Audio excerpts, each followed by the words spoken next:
Good morning. Yeah.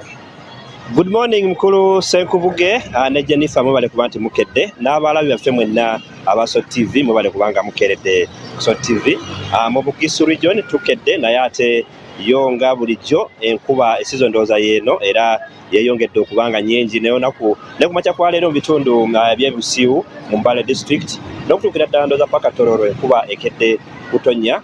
Buginyanya yo enguudo zeeyongedde okwonooneka. Buginyanya kiri mu Bulambuli district era nga abantu otakeera kugendayo teri motoka kati zigendayo kujjako piki naye olunaku olwajjo ne piki nazo zalemereddwa okulabika nti zisaabaza abantu okugenda mu bitundu ebyo olw'enkuba empitirivu eyeyongedde. Ye Bududda Chairman agamba nti abantu abamu batandise okwetegula okuva mu nsozi nga bajja wansi mu bibuga okusobola okubaako n'abantu baabwe olw'embeera eriyo nti si nnungi nnyo okutwaliza wamu olw'enkuba eno eyongedde okuba nti eyiika n'ensozi ezimu okubanga ettaka litandise okubanga liyiika naye nga tenaba kubaako bulabe lwatuusizza ku bantu bonna.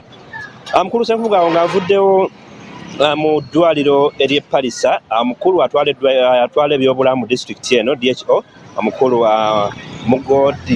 Godfrey agamba nti abasawo batono nnyo ab'eddwaliro era nga ate abalwadde beeyongedde obungi nga kino kireetedde abasawo abamu okulabika nti bafuna endwadde za stress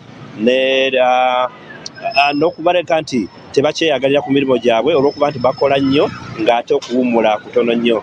Mukulu Godfrey agamba nti balina abasawo bitundu kumpi 30 ku buli 100 kyokka era nga kino kiba kiraga nti omusawo omu ayinza okuba nga alina okujjanjaba abalwadde abasuuka mu 100. Kino kyagambye nti kireetedde abasawo be kulaba nga tebabeera mu mbeera nnungi naye nga bagenze mu maaso n'okulabika nti bakubiriza gavumenti ebayambe ebaweereze ku basawo abalala naye nga embeera eno tenaakuba nti etereera. Kati ate olw'omujjuzo omungi bagezaako kubanga basindika abalwadde bano abamu bajje mu bitundu bino eby'Embale naye ate n'Embale gye babasindika nayo era abasawo batono nnyo bo ab'Embale baga nti bakolera ku bitundu 35 ku 37 abasawo abaliyo nakyo era ne kiraga nti gyabasindika nabo era batono nnyo. Akatuulirize ku mukulu Dr. Godfrey Mugonyi ng'ayogera ku nsonga eno. As a district, our human resource for health stands at less than 35% according to the new structure.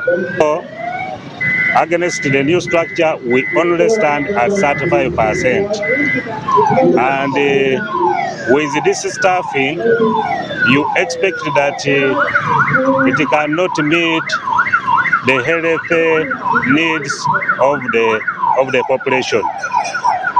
And as you may be aware, our disease burden has been increasing over time because of the increasing population and other factors. And therefore, as a district and as a country, our health needs are still very high, and therefore these institutions that are here, that are out there training human resource for health, they are actually helping us because in the long run we are going to recruit them as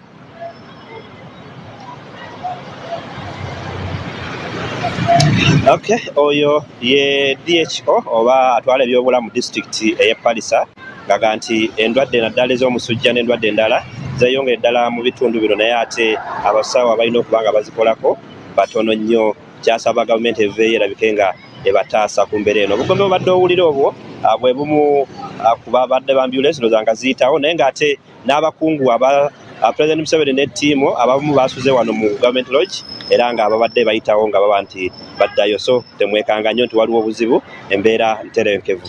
Kulu Senkubuge Kazindaalo nkakuddiza mu studio.